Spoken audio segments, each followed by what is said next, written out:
G'day there, it's Duncan here. Every now and then, a story stops you in your tracks. And I want to thank Gemma Tonini from The Australian for telling the remarkable story of Michael Gamal.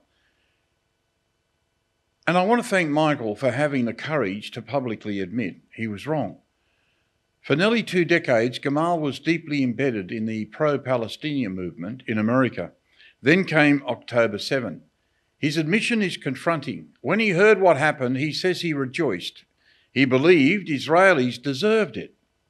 But his father challenged him. "Are you losing your humanity?" his dad said. And he confronted Michael with the atrocities committed by Hamas. Michael then saw posters of Israeli hostages and remembered people proudly tearing them down. Slowly, his ideological wall collapsed. Today, Gamal travels internationally, warning about extremism and advocating democracy, secular government and peaceful coexistence. His warning deserves to be heard in Australia.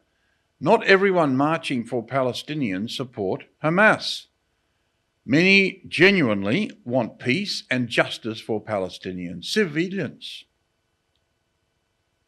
But Gamal warns of what he calls assimilated extremism. Extremism doesn't always arrive screaming threats. Sometimes it's educated, respectable, and packaged in language designed to appeal to Western audiences.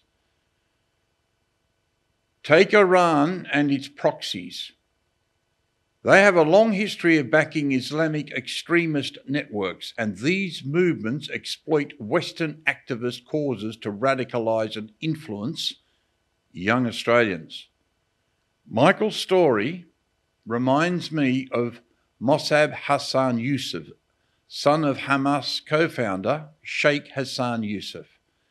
Mosab grew up inside Hamas, but rejected its ideology and secretly provided intelligence to Israel's Shin Bet, and that helped prevent terrorist attacks.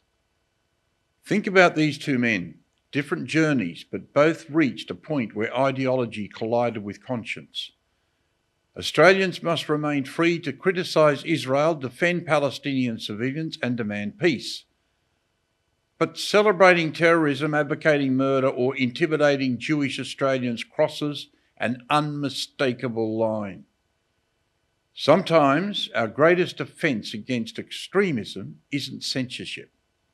It's exposing hatred to daylight, challenging propaganda with facts and having the courage to change your mind.